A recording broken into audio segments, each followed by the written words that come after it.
hey, I would have done anything to be walking out to a practice, 95 degrees, getting after it with a bunch of other, accomplished athletes, right? Same thing when I got into the SEAL teams, like that version of me that like literally, would stare at the ceiling every night thinking about what it would be to become a SEAL, right? And you idolize these guys. You'd see a guy with the Garmin watch and the gator. Oh my God, that guy might be it's silly when you think of it now, but when you're 22 and you don't know any better, and then you get there and you go through all the stuff, and then you finally get to a platoon, getting up at 2:00 in the morning, leaving your hotel to go do night jumps, or you're packing up a bunch of winter gear to go to like a 3-day exercise, like on a mountainside. And you're like, oh man, this sucks. You know what I mean? It's like, dude, are you kidding me? 5 years ago, that version of you would have done anything to do what you're about to do right now. So get in the Suburban, go do your night jumps, and appreciate that this is exactly what you wanted.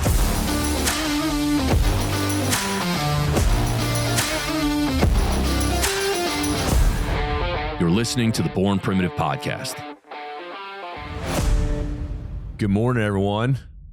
Not as formal of an intro today. We're just rolling with it. You caught me off guard. We're just very lax this morning. Yeah, right? feeling relaxed. What's up, Tone? How are you, Bear? Good, man. So you want me to kick it off with the announcement? Yeah. So first things first, we want to do a quick announcement, and it'll be it's bittersweet news, but this will be our third to last podcast episode for the Born Primitive Podcast. So we're going to close this out on a 3-part series. Kind of talk about, what the way ahead looks like. And we're going to try to get Mallory, our co-founder, on for the final episode, reflecting on the last 11 years and hopefully, some takeaways. And, I'm even thinking, Tony, we can title it like, was it all worth it? I don't know. That can go either way. But for the podcast, and I actually think there's a good business lesson we can extract from this. So it's kind of in that light. I want to dive into this, but as business owners, as entrepreneurs, as parents, as athletes, insert any role, the thing we're always needed to assess is the opportunity cost of our time, and the value of that time. And in a perfect world, this is something you're always having to refine, because as your skill set increases and as your opportunities increase, those opportunity costs will get bigger and bigger. And if you're doing it perfectly, you're always assigning your time to the most opportunistic and efficient, things to do, right? And you're of course never going to get it perfect, but particularly as business owners and entrepreneurs, we always need to be doing that. And Tony and I looked at this. The podcast has been an absolute blast. I think the biggest thing that I've gotten out of it, Tony, is just by interviewing all these elite people from various disciplines, I've learned a lot. You know what I mean? It's almost like, we're getting our own professional development, but just by conducting interviews and having to sit in a seat for an hour to talk to all these different people. I mean, we're talking, something on gut health. And then next episode, we're talking about a pro surfer, you know what I mean? And next episode, people who built, $100 million businesses, best-selling authors, World Series MVPs, UFC fighters. It was just so cool to just pull on that thread of success and get different, outlooks on different things. So I think for me, that was the most benefit on a personal level. And I also think when you talk through stuff, even some of our solo episodes we did together, it forces you to kind of refine your own thoughts, because you're actually kind of like verbalizing, inner subconscious stuff sometimes, you know what I mean? So I got a ton out of it. I think it was really cool we get a lot of people hitting, I run into people at church that are like, oh, we love the episode last week, like the regular listeners. So I'm kind of bummed that those people that have been, really loyal, aren't going to be able to tune in anymore. But it really came down to, for Tony and I, and this is a good problem to have, the brand is taking off to such a degree that for us to come in here and spend, 3-4 hours on a Friday when we could be maneuvering the brand and I like to say flanking and doing the things we're doing to get to that next ridgeline and advance the goals of the organization.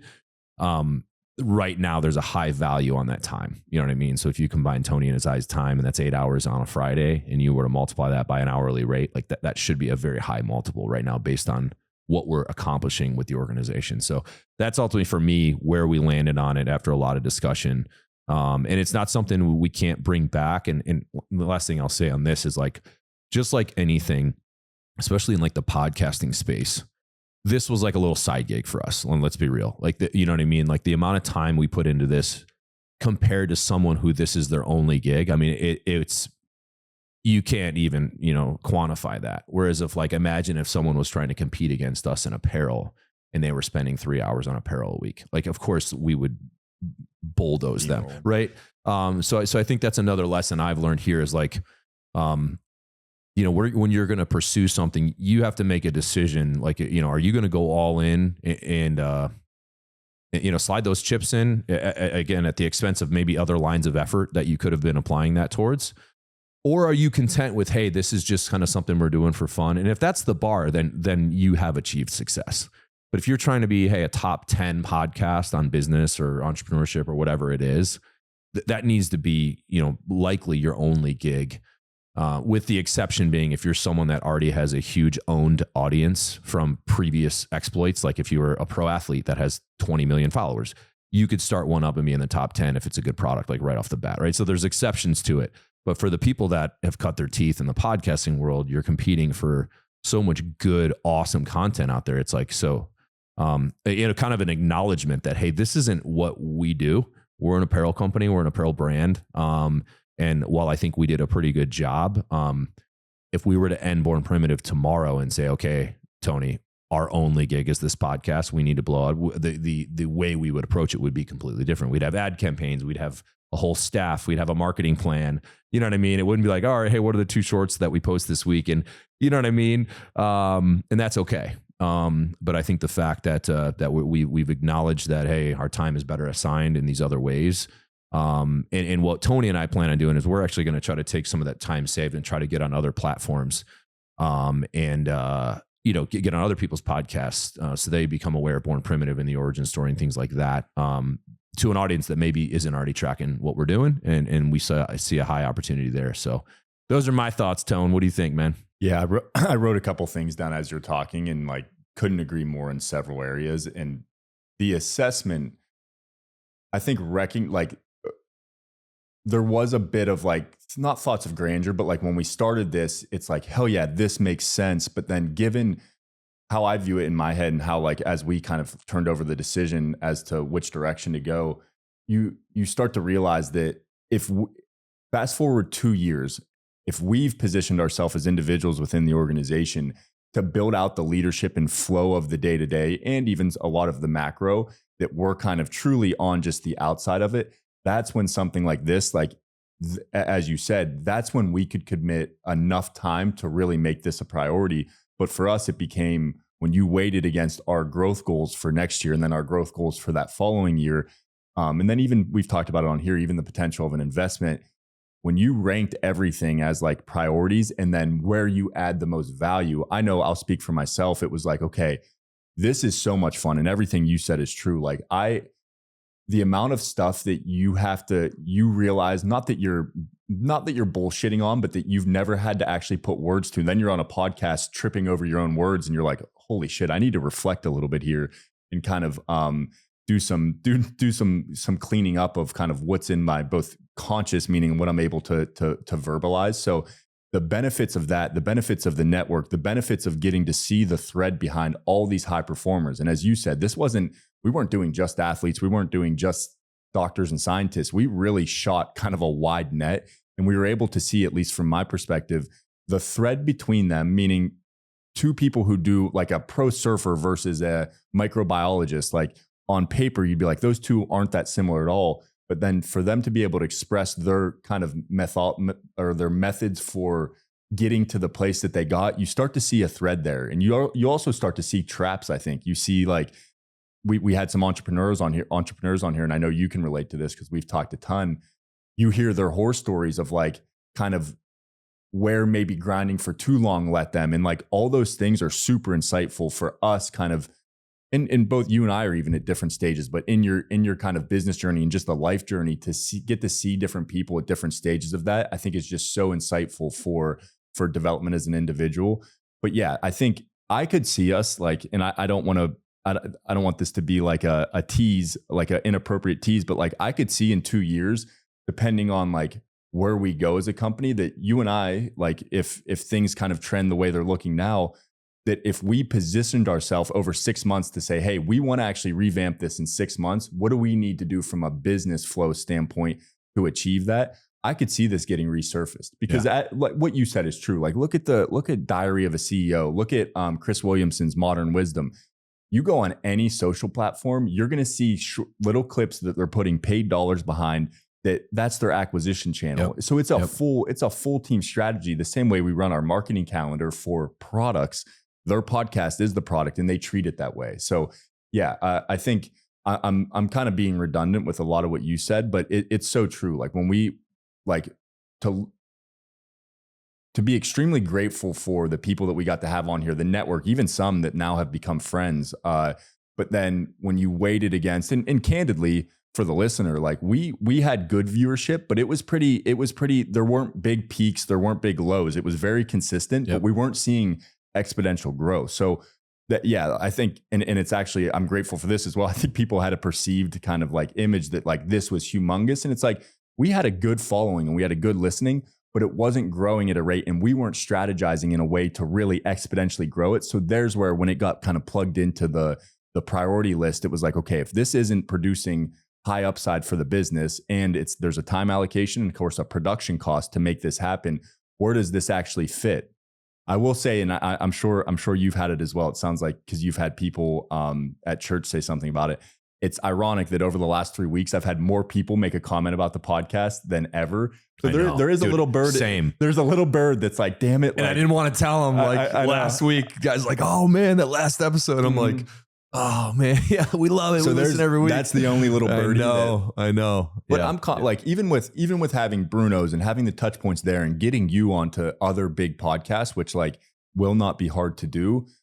I truly think like it is these decisions, like these are important to make, because even looking at the history of the brand, like there have been moments where we definitely overcommitted to things without clarity of what was actually providing disproportionate value to the organization. 100%. So for me, it actually, like, as much as that little birdie in other people just saying something of like, oh man, I'm loving the podcast, that does suck, because I do think if we just kept going, even at the pace we would, and you hear these stories all the time, that after a couple more years, you do build a bigger base, and then you start to achieve exponential growth because your underbelly starts to grow in a way that then old episodes start to get propped up, old clips start to get momentum, just because more people are searching the channel. But I'm kind of proud of our decision in the sense of like, it's a result of us finally being very clear on what is moving the needle, what is the way forward. And there's going to have to be hard decisions baked in there. It's not going to be like, some are obvious that like, yeah, why are we doing that? Stop doing that.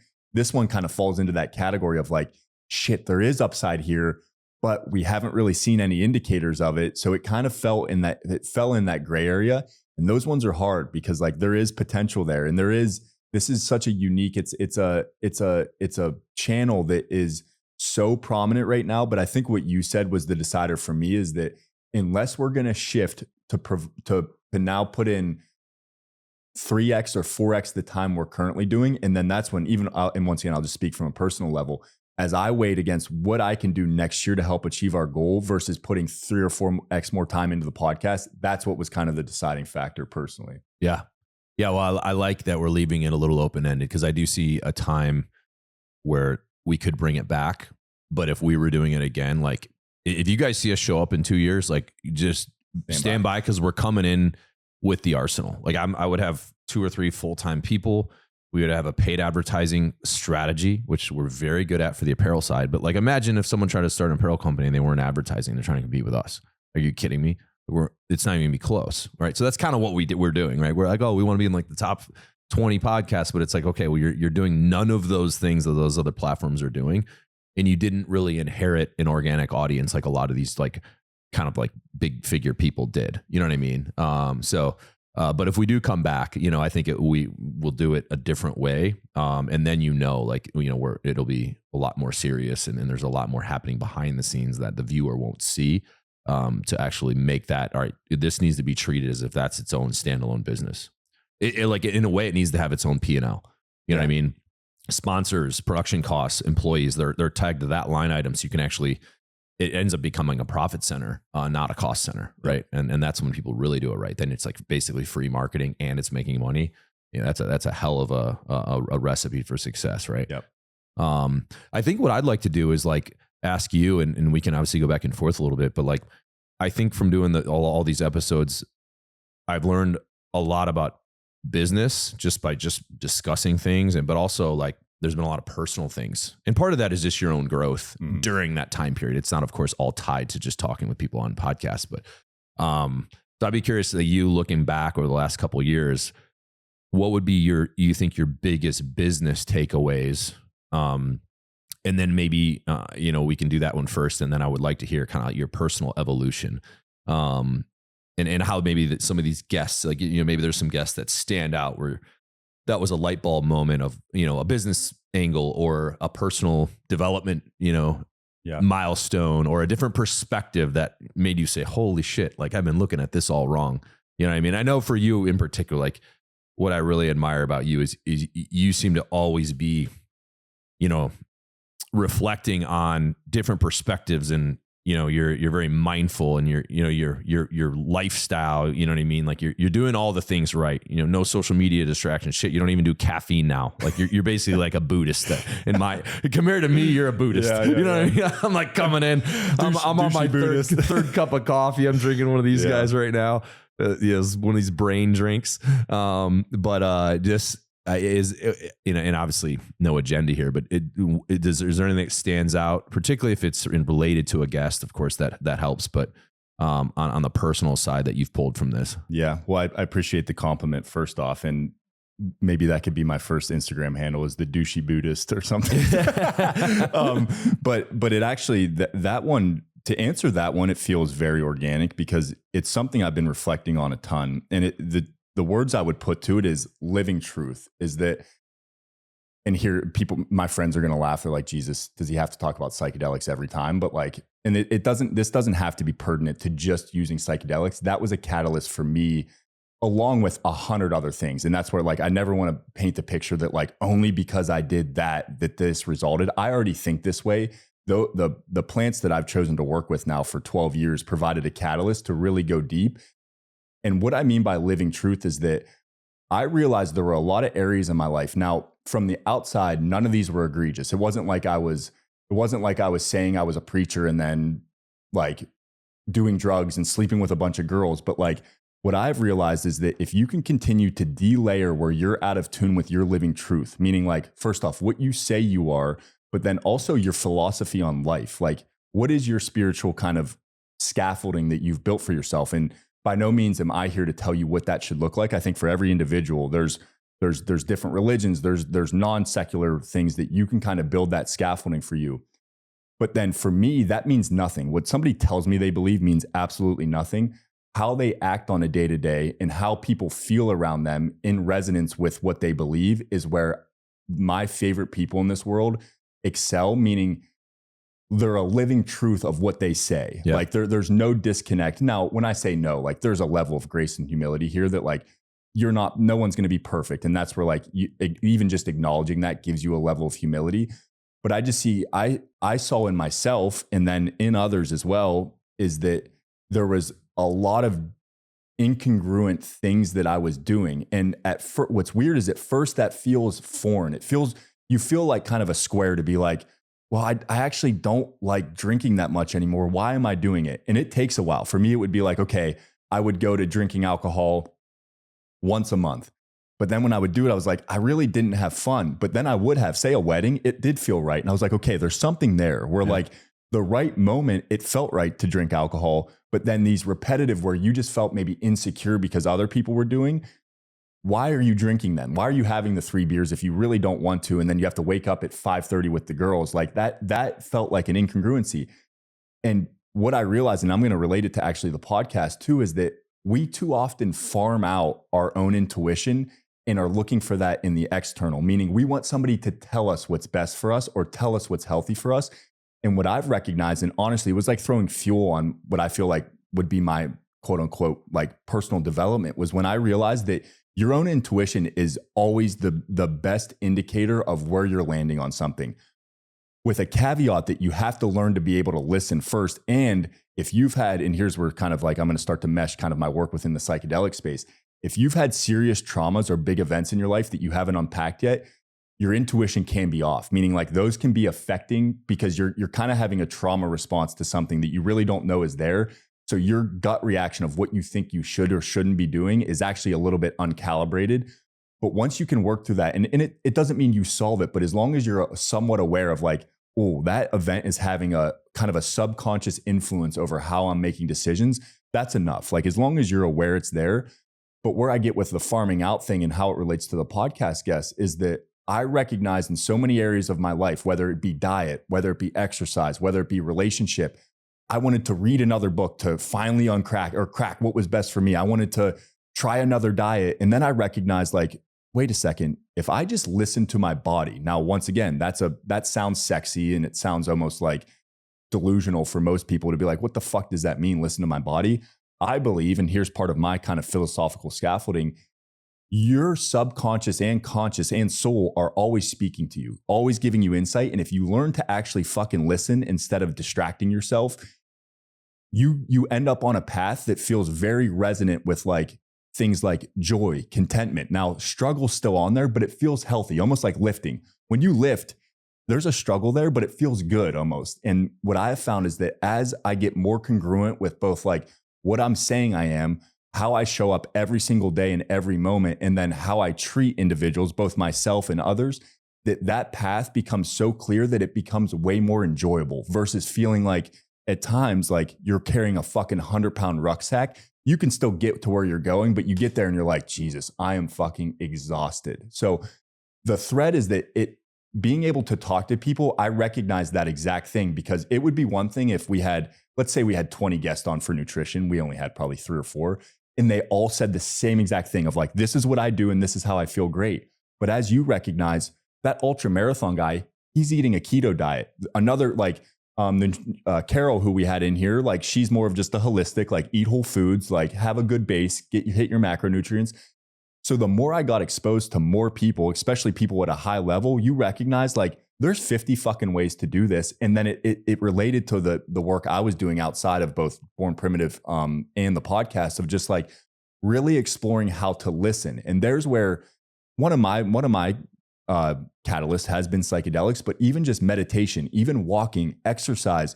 When you take care of your system, and that doesn't mean looking a certain way. That doesn't mean like building muscle till you look like you're perfect. It's more of like when you take care of your system and you feel grounded throughout the day, it's weird how almost like an antenna, insights come into your system. Like, and that can be an insight surrounding relationship. It can be an insight surrounding nutrition. It can be an insight surrounding business.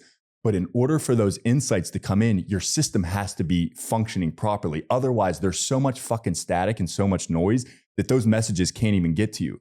So there's where you see like, that's the difference between, I call it like operating from neurosis versus like a deep intuitive sense of like really listening, really being almost like, and here's where even like religions talk about this, Christianity specifically, is like being a vehicle for something more profound to come through. And I've found the way to do that is to like build that trust with what is bubbling up from an internal aspect. And yeah, relating it to the podcast guest, you recognize that people who are, and I wouldn't even say people that are successful, people that are able to bring their dream to life in a way that like, and for each person, your dream looks different. But like for me, it's like, okay, family, financial success, not financial success for a number, but be able to provide experiences for my family and myself, and be able to eat the way I want, be able to move the way I have it, like the basics for me that actually aren't that extravagant, and then have a connection to the divine, whatever that looks like for you. To build that dream, you have to be in tune with your intuitive sense, because just making money isn't going to connect you to the divine within yourself. And it's not going to make you a stronger connection to your intuitive self. So to me, the thread that was tied with all the podcast guests was seeing individuals, and some, I'll be candid, some, they were really successful, but my read on them was that like I wouldn't want to be them. Now that's no judgment on them. That's just kind of like, but then we had some like, who would be a good example would be like a Brian Johnson. Like he's embodied in what he's doing. And you can sense that when he's talking. And I've had some conversations with him after, and I know some people that know him. There's no Brian Johnson on the podcast and then off of the podcast. Like who he's being while he's on the podcast, he lives that life. Yeah. And for some, even for me, like he has some quirks that are like different than me. Like, and we have some similarities, but he goes extreme on some. But he's a living truth of what he's saying. And that to me was the most important part to see, is that like the people that I left the podcast being like, hell yeah, that person was awesome. There was a living truth to them. You know what I mean? Yeah. It wasn't, it wasn't like it wasn't just something they were, okay, for an hour, I'm going to make these guys think I'm cool. And then when they get off, they're a dickhead. So yeah, that thread, and even in the business, it was the same thing. I think business wise, clarity was, and it relates to our initial message about like the podcast, is I'm realizing more and more the importance of clarity and focus, meaning like if you can be clear and then have the humility to adapt if that clarity or the thing you're clear on ends up not being true, but then being extremely focused on cutting out the noise and going super deep on something. Because I found it's so easy, especially managing people. Like you can get done with a week and you were doing stuff the whole week, but it's not really driving the business forward. Then what I started to do is like, okay, from a scheduling standpoint, really clean up my meetings, meaning like instead of having biweeklies with people, go to once a month and give them, say, hey, I understand you're going to have less time with me. If you need more time, let me know. What you realize is like, fuck, we were just meeting too much. Like we didn't need to be meeting all the time. What we need is structure to the meeting and really being focused. And then from a high level standpoint, really forcing myself to say, what is in the back of your head for the business that you know needs done, but you're almost waiting for somebody else to do? And as soon as that I recognize, like, just fucking do it. Do it even if it's outside of your role. And if you think it's going to provide disproportionate value to the business, now don't do it. If it's somebody else's role, read them in and say, hey, I really think we need this done for the business. Here's what I'm thinking. I'd love to collaborate with you on how to bring this forth. But then there were some things where it's like, no, you should be doing that. And like, I mean, you even saw like some of the forecasting and stuff. It was like, just fuck it. You have everything you need. You know this, like I've been in the numbers for 6 years now and with each department working very closely. So like that exercise, and it's taking me like 2 months to really do it, was a prime example. And I will say I am proud of myself of like finally just being like, no, any downtime I'm working on this, I'm not doing anything else. And I said no to a lot of things in that time.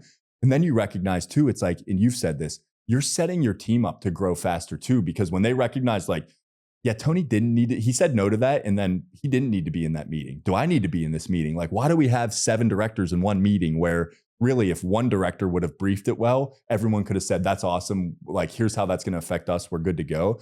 So yeah, the focus on the business side, the focus and clarity part. And I think one that was recent that I recognize he gets it is Nick Bear. Yeah. And he kind of talked through it of like, definitely recognizing I needed to say more or no to more things. As a business, we needed to say no to more things.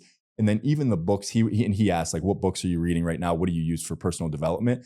I could tell he was on that mark, because there are a lot of people like The Effective Executive is a great book that talks about this, is like the journey of a typical executive. When you're young, you kind of like, you're doing too much. You're thinking you need to like do all these things. Then it becomes like, pick 2 or 3 things and fucking hyper focus on that. Spend all of your time doing that. So Nick Bear on the business front was definitely somebody, and you see it, man. You see in the results they're producing, like that works. So yeah, I hope that kind of answered on the personal side, and then yeah, on the business side as well. But the personal side, it was, and I think life does, like there's divine timing to everything. Like it was eerie at times to see things I was deeply working through, because I can't, like that's just the way I think naturally, and then to see how the lessons would come through from certain guests, or they had been through a similar situation, was so insightful, because that's just like dumping fuel on your fire. Because it can be when you're trying to really reflect deeply on your subconscious and on just things that you like, your childhood, even adolescence, like you can feel kind of alone in that. And when you get people that had a similar journey and can kind of either be ahead of you or kind of right where you're at, I think it gives you a level of comfort to say like, shit, this is uncomfortable at times, but I'm going to keep going with it. Yeah. Love it, man. Lot we could explore further. You know, I think for me, like, you know, I don't know, on a personal level, there's so many things to unpack for me, and I'd love to kind of get your take on it. But, you know, one concept is the idea of delayed gratification. And I've thought a lot more about this, and you know, podcasts like Modern Wisdom, and like they've gone into these topics, which helped me like kind of like, wait, I should maybe I'm looking at that wrong. But the idea, you know, I think how I'm raised and just how I've been is the idea of delayed gratification. Like, all right, put in the work now and then you reap the benefits later, right? Hey, you know, get your ass in the weight room, you know, do this. Okay, you'll be a good football player. You know, okay, apply yourself in your academics and you'll get a good degree and then you can get a good job, make money, provide for your family. It was always this like, do this now and then you do that later.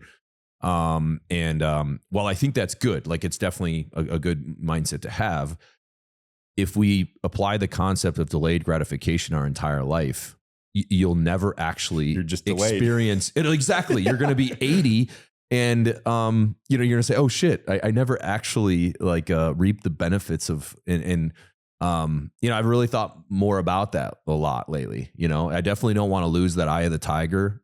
You still got to get after it and you still need to do what others aren't willing to do.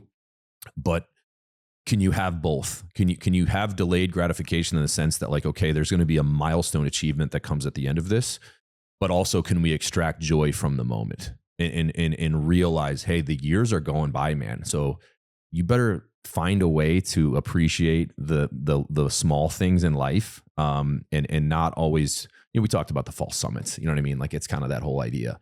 And I think you know, I'm not there yet, but at least I'm thinking about it more. You know what I mean? The irony is that, and it's funny that you're talking about this because I've found myself reflecting and having a lot of conversations about this, and some, honestly, some heated discussions, not heated, but just like, because for some people, like that is the hill they're going to die on, is that like, no, it's not. It's never about now. It's always about like kicking the can down the road, or like let's just use delayed gratification because that's what you used.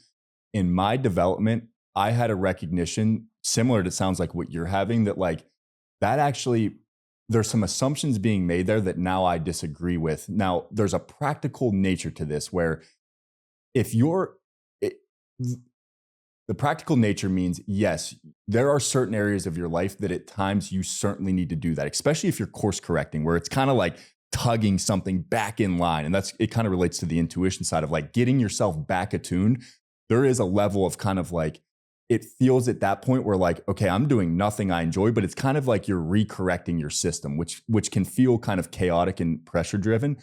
But I actually have found once you've found your path, and for each individual, that's for them to define, is that once you're attuned and you feel at ease, meaning your relationships, your diet, your exercise, your job and financial stability, once you have those in line, then it becomes, how deeply can I enjoy this? Now, where I say there's assumptions that get made and people feel triggered by it is that they think that means sitting around drinking beers and like having soda at night and just doing whatever you want. It's the opposite of that. It's that once you're attuned, like I said, your pillars are in place, you can sink deep into that. And what I've found is that's where things like joy and ease arise from. And you recognize that you were spending so much energy to uphold this future projection in your head of what life was going to be, and you were completely missing what life is. And that requires so much energetic, like psychic energy, that when you release that and you're able to actually sink into what is happening now, paradoxically, things get easier and you actually have more energy then to give to areas of your life that are going to make you a better person. So that, like, people make the assumption, and even certain areas of my life, I'll just use me instead of people, is that you make the assumption of, oh, if I do that, I'm going to lose my edge. When for me, and I'll just speak personally, when I did that, and of course it's a practice. It's not like you reach an end state and then you're just good to go. When I've practiced that, paradoxically, I've had exponentially more energy to give to the things I actually cared about, instead of just, like rat racing, like kicking the can down the road. Oh, as long as I do this hard, like it'll be down. I'll achieve happiness. I'll achieve success there. So the way to do that for me, and here I am talking about it again. Plant medicines have been a great teacher and guide, and I have some mentors too that have helped me along with this. Is that your senses are actually the best, and here it's going to relate back to the intuition too. Your senses are the best way, the most efficient portal to doing exactly what we're talking about. Meaning, when you're sitting and talking to let's use right now, as you're having the discussion, can you still feel the seat underneath your butt? Can you feel your feet on the ground? Can you feel not your breathing pattern, but can you feel a calmness in that you're not just thinking about what you're going to say next. Because like that, and there's the difference between like a future projection versus actually sinking into what's happening now, and then apply that to that same type of, and I say the senses or the portal, because like right there, you're using your feel senses on your butt. You're using your breathing. Are there any smells in the room? What's the temperature of the room? When you can sink into that, both in this conversation and then just throughout life, you recognize that neurotic brain that's always running starts to calm down. Because what's happening, if not, is that you're quite literally sitting in there, but there's almost a world happening in your head that's disconnected from reality. And then you're constantly, that's exhausting because you're not meeting reality where it is. You're creating a future projected state. And this is a microcosm of what you said. Like the macro would be like these huge life things, always thinking you're going to achieve it there. But the micro, it happens in the day to day with individuals and within myself, where when you could sink into the moment, and that sounds trite because there's so much talk about the moment and all this, but like it is true. When you can sink into that and feel a level of calm, that then just scales out to your whole life. And you recognize like, actually, that hour was enjoyable. Then you do it for a whole day. You're like, that day was enjoyable. Then you start to recognize that this whole idea that like I can achieve that at some other state, it's kind of comical. And you're like, wait a second, I'm just kind of enjoying my days now. And there's where the like people think that enjoyment means like partying and having like exuberant fun. For me, it's actually just a calm state where I recognize that like there's been weeks where I just feel extremely calm. And like you meet people with that and people sense that, then you build deeper relationships. You have better focus in the areas of your life. So I love that you brought that up because I've been exploring that deeply, and what you said is the macro, but it scales the whole way down to the micro too, where if you can embody that, like wait, is there joy right now in this moment? And where is it? And if it's not there, what am I potentially doing that's maybe creating too much noise for it to come through? Because, and here's where I would have to overlay kind of my philosophical kind of scaffolding, is that I actually think it's always here. And it's like, if you even use Christianity, like Jesus said, like the kingdom of heaven is here now, but men do not see it. It's like, I actually think those deep feelings of joy is a good word, that they actually exist now. And within that, there can still be pain, there can still be suffering, but they kind of combine in a way where they feel aligned rather than like something that's happening to you that you can't control. Does that make sense? Yeah. I wrestle this, and I actually have I'm going to draw an analogy from my first psilocybin journey. And I think I talked about this in the one episode, but there was a point in time in it where I was in such a bad place in my old, and sorry if this is a repeat, but I talked about like in SEAL training, a little trick that I had, and a lot of guys I think did the same thing, that you use mentally to kind of get the edge in a really bad moment, was like knowing that like the instructors can't stop time, and there is a schedule, and at 3 p.m. this thing's going to end, and we're going to go to the next crazy thing.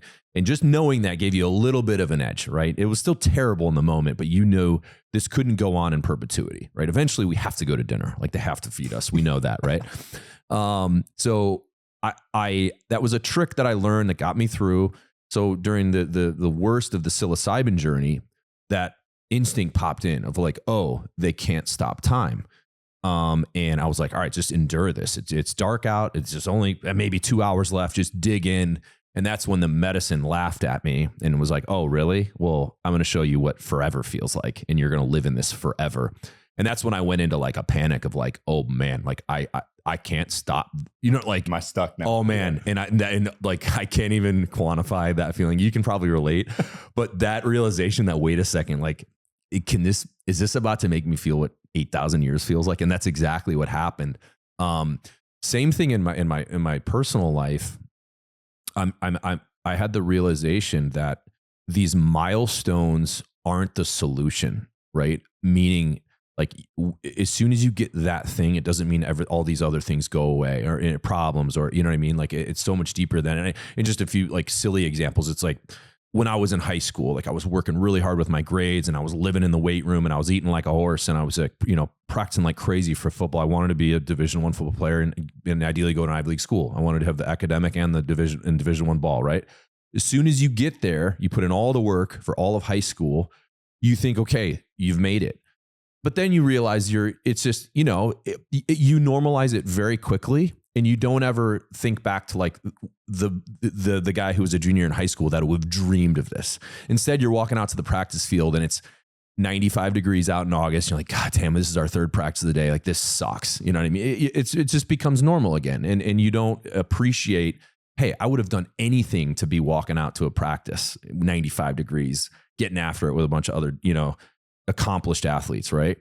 You know, same thing when I got into the SEAL teams, like you know, that version of me that like literally, you know, would stare at the ceiling every night thinking about what it would be to become a SEAL. Right. And you idolize these guys. You'd see a guy with the Garmin watch and the gator. Oh my God, that guy might be like, you know, it's silly when you think of it now, but when you're 22 and you don't know any better, and then you get there and you go through all the stuff, and then you finally get to a platoon and you're, you know, getting up at 2:00 in the morning, leaving your hotel to go do night jumps, or you're packing up a bunch of winter gear to go to like a 3-day exercise, like on a mountainside. And you're like, oh man, this sucks. You know what I mean? It's like, dude, are you kidding me? 5 years ago, that version of you would have done anything to do what you're about to do right now. Mm-hmm. So get in the Suburban, go do your night jumps, and appreciate that this is exactly what you wanted. You know what I mean? And same thing with financial success. All right, as soon as I get that, and that, then I'll be happy. And it's funny. I'm catching myself now because my next illusion in this world is I really want to live on the inlet. And so I've been looking at houses, and I'm like, man, because I can have privacy, I can have my own yard, I can have a boat lift, a bigger house. So Ren, you know, can have her giant playroom. You know, I live on the beach now. It's awesome. Like, it's sick, but like, it's kind of crowded because it's at the entryway. Yeah, you're in party spots. You know what I mean? Yeah. And so it's okay for Ren and I, but that's not the ultimate goal. And I had to catch myself the other day because I actually have she sends me like an automated email of like properties that like meet my search criteria. So like every time I get one of those emails, I get excited to see. And I had to check myself the other day. It's like, okay, while this would be nice to buy a very expensive place on the inlet that very few people would ever have the opportunity to afford, you need to be very careful in thinking that all of a sudden this is going to bring you a deep sense of joy, right? If all those other things aren't intact, your level of happiness will go up for like a month. It'll be exciting, but then you'll normalize this as the new just standard, right? Oh, you're on the inlet with a boat lift. Like, oh, this is just normal, right? And you'll extract no incremental joy from that now, right? And that's a little unsettling, you know what I mean? Because for me, if it's a numbers goal, if it's something that's quantifiable, let's go. You know, because now I'm like, all right, now I'll show you. If you need me to get to this amount in a bank account, or you need me to achieve that, you know, specific quantifiable task, that's what I'm good at, because I will reverse engineer how I'm going to get there, right? Okay, I need to become a SEAL. Okay, for 2 years, this is how I'm going to train. I know how to get there. Oh, you want to be a Division I football player? All right, this is the formula. Good grades, live in the weight room, eat like a horse, practice on the practice field. You know what I mean? Watch tape. Okay, it's a very easy formula, but it's these intangible things like, okay, I need you to extract joy from the moment. Go. And I'm like, what's the roadmap? I don't know. You know what I mean? And so I just think it's a cautionary tale for us. And we've talked about it before. This isn't original stuff. But making sure that you're not thinking that joy will come from these materialistic things or things that you can put on a resume or your title. You know, all those things that I mentioned, I'm proud of. It's a part of me. But it doesn't fucking matter anymore. It doesn't matter where I went to college. It doesn't matter what I did in the military. It doesn't matter how much we've achieved with Born Primitive. It's deeper than that. The most important measure for you and me right now is how are we as a father, right? Guess what? That's not quantifiable. You're not getting on podcasts. You're not getting invited on podcasts because, hey, we heard you're a really good dad. Will you come on our podcast? It's like, hey, we heard you know, Born Primitive. We love it. You're the founder. Let's hear the origin story, right? Yep. So even the noise reinforces what you should focus on when it boils down to it. How are you as a family man? How are you as a father? What's your relationship with God, if that's important to you, which it is for me. So I just think it's one of those things that we need to always be kind of looking out for.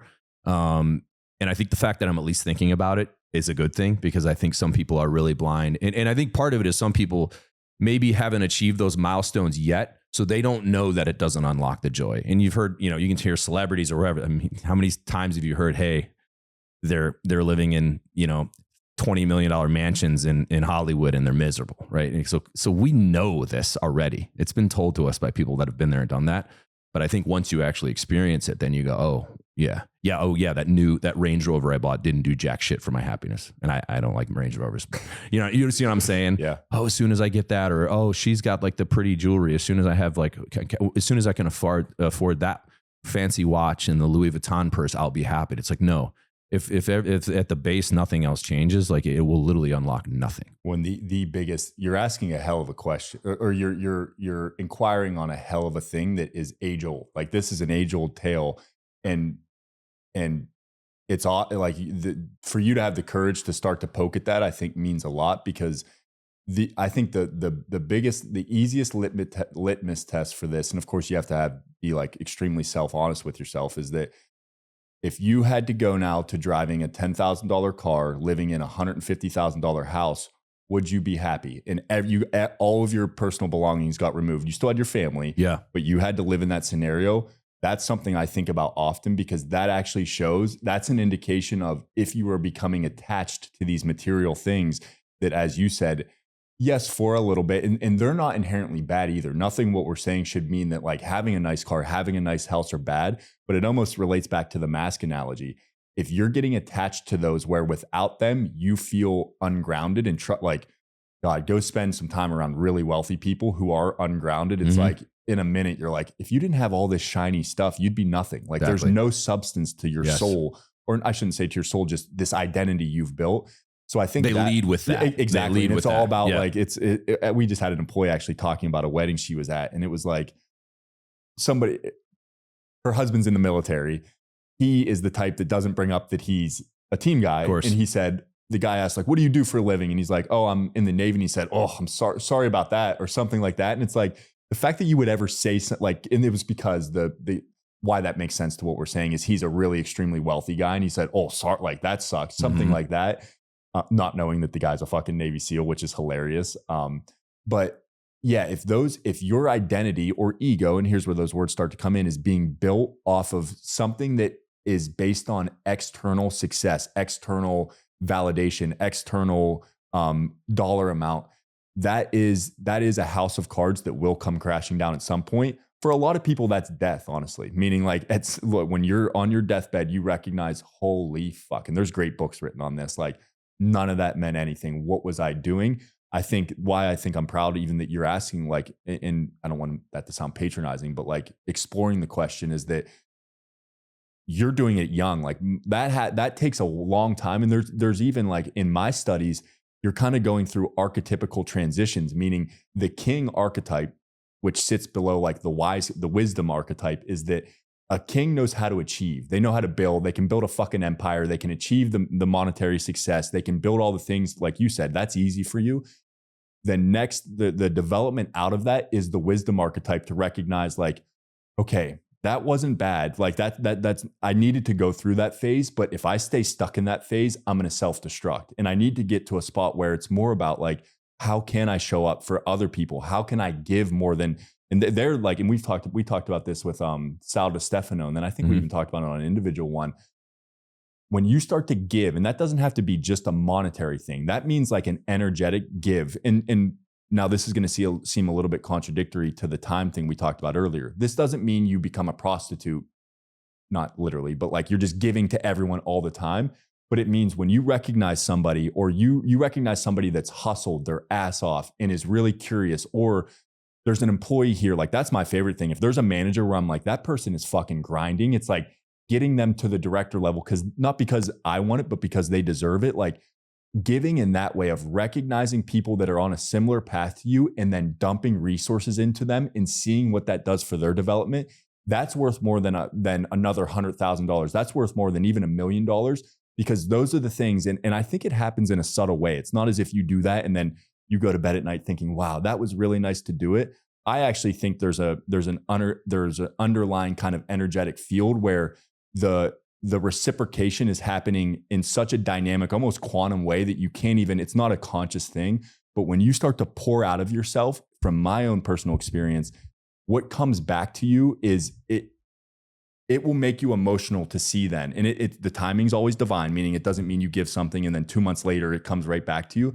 But as you start to just pour into people, into your family in a way that's like, you're not expecting anything, it's eerie to see then how weird little things start to come to you that like, you're like, where the fuck did that come from? How did that? I've been thinking about that forever. Now somebody presents that has the exact skill set that would benefit me on that path. So yes, I love that you're even asking that question, because it shows a level of maturity of like, and we're both blessed in this, you even more than myself, is like, you have to fucking go through that in order to recognize it. Yeah. You know what I mean? Like, you've got to achieve that a little bit. Otherwise it's really hard. It's like, what's the saying? Like an ounce of experience is worth a pound of cautionary tale or something like that. But basically the fact that like going through that now will set you up to be able to really observe and say, hey, I can still have that house, but like, what should I be doing to making sure that that house feels like a place my daughter wants to be in, that I want to be in, that other people want to be in? Like that type of questioning, I think, leads to just a level of comfortability where it's no longer about the house. It's about what's being created within it. Yeah. And I think that's the ultimate unlock, is if you could blend both, right? Exactly. It's okay to go after those nice things if you're using it in the right way. And I do believe, like, when I think of that house on the inlet, 99% of my thought goes to my daughter. You know what I mean? Like, I can picture her running around in the backyard and going out on the dock and us like fishing and being able to take the boat out on a boat ride at night and not have to drive across town and have you get your boat launched into the, you know what I mean? Like, so I think my mind's not like, oh, I can host big parties and everyone will think I'm cool because I'm in an expensive house. None of that enters my mind, which is good. Because I know a lot of young men in my position might, that's where they're, oh, I'm going to get the fancy car and I'm like, I'm going to do impress girls with my house and all these things. And really, I could give two shits about that. Well, I think I want to get, I think this is a good pause to get into part 2, but I think for part 2, a couple more things I want to peel back the onion on is this idea of, and this was from Modern Wisdom, and I was really like, kind of hit me, is the idea of a insecure hyperachiever. They were breaking down different like personality types, and they talked about the insecure hyperachiever, as well as the idea of embracing who you are in a way that, and I'll just tease it and then we can take a quick bathroom break and come back and hit it. But I think I overcorrected on balance in my life. I had this idea of like, all right, I've worked way too hard for way too long. I was always burning the candle at both ends, running a business while being active duty in the military, blah, blah, blah, blah, led to a divorce and all these things. Like, all right, I redlined and I got to bring it way back. So now it's like, okay, you got to wake up and you got to meditate and you got to read the Bible and you got to do the cold tub and you got to drink fresh water and you got to get natural sunlight and all these things that, are well intended and they're all healthy. Like, you know what I mean? And I realized, while these are good things, like, I'm wired to get up and start working. You know what I mean? That's when I feel alive, right? That's when I feel like, I want to be in the 0.1%, not to achieve a financial outcome, because I like to fucking compete, right? So while I'm doing my breathing and I'm still thinking about business stuff, you know what I mean? Like, maybe you should just embrace that this is what you should be doing in the morning because this is what you want to do. Like, come to terms that you just are here to fucking compete, and maybe you're not going to have balance, but maybe that makes you happy. You know what I mean? So let me pause there. Let's pause. Because I think it relates to what we did. Like, yes, that's trusting your intuition. Yes. It's like, and this has just been developed in the last couple of weeks because I was doing the alternate routine and I still want to do that. But I'm thinking, can I merge the two? Can I wake up, read 5 pages of the Bible, but then say, okay, I'm fucking working for the next hour and a half? Because then I guess what? When I go to the gym, I feel accomplished because I feel like I've done my obligation to the organization. But if I get up and I read the Bible, journal, do my cold plunge, drink fresh water, natural sunlight, and then I eventually, make my daughter breakfast, get her off to school, and then I go to the gym, and then I roll in here at 10, I feel a deep guilt in my subconscious that I've done nothing. Everything I've done this morning is self-serving for me. And that's not how I got ahead. You know what I mean? And so there's a morning a couple of days ago where I did the old routine, and I left the house like with some swagger and a little bit of chip on my shoulders. Like, okay, this is what you have to do if you want to be in the 0.1%.